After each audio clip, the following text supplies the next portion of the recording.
அறங்காவலர் நியமனம் தொடர்பாக சட்டப்பேரவையில் அமைச்சர் ரமேஷுக்கும் முன்னாள் அமைச்சர் சேகர் பாபுவுக்கும் இடையே காரசார விவாதம் நடைபெற்றது. அறங்காவலர் நியமனம் தொடர்பாக சட்டப்பேரவையில் பேசிய அமைச்சர் ரமேஷ் கடந்த திமுக ஆட்சியில் விதிமீறல் நடைபெற்றதாக குற்றம் சாட்டினார். மேலும் அறங்காவலர்கள் பலர் தனது அலுவலகத்திற்கு வந்து கண்ணீர் விட்டு கதறுவதாகவும் அவர் குறிப்பிட்டார்.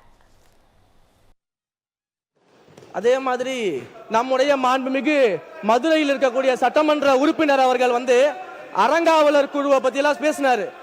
அறங்காவலர் குழுவை பற்றி பேசும் பொழுது அறங்காவலர் குழு நியமனம் எப்படி நடந்ததுன்னு சொன்னாரு. ரூல்ஸ் எல்லாம் ஃபாலோ பண்ணாங்க, அதெல்லாம் கரெக்ட் தான். ஆனா அதற்கு பின்னாடி மறைமுகமா என்னென்ன நடந்துச்சு அப்படிங்கிறது எல்லாமே எத்தனை அறங்காவலர்கள் தினம் என்னுடைய அலுவலகத்துக்கு கண்ணீர் விட்டு கதறிட்டு இருக்கிறாங்கன்றது எனக்கு மட்டும் தான் தெரியும். அப்போது பேசிய சேகர் பாபு தங்கள் மீது கூறப்படும் குற்றச்சாட்டுகளுக்கு ஆதாரம் இருந்தால் அதற்கான தண்டனையை ஏற்க தயார் என சவால் விடுத்தார். மேலும் சிவன் சொத்து குலநாசம் என்பதை அறிந்தவர்கள் நாங்கள் என குறிப்பிட்ட சேகர் பாபு கோவில் சொத்துக்கள் தொடர்பான விவகாரங்களில் தங்களது நிலைப்பாட்டையும் விளக்கினார். சிவன் சொத்து குலநாசம் என்பதை நாங்கள் தெளிவாக அறிந்தவர்கள். சிவன் சொத்து குலநாசம் என்பதை நாங்கள் தெளிவாக அறிந்தவர்கள். அவர் சொல்லுவதை போல் இந்த ஆடிட் செய்கின்ற விவகாரம் அந்தந்த துறை சார்ந்த அதிகாரிகளை சார்ந்தது.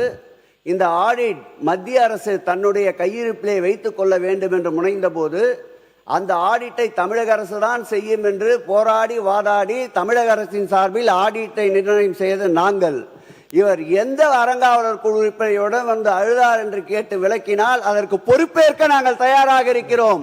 வாய் புளித்ததோ மாங்காய் புளித்ததோ என்ற குற்றச்சாட்டுகளை அவைத்தலைவர் அவர்கள் தயவு செய்து பதிவு செய்யக்கூடாது.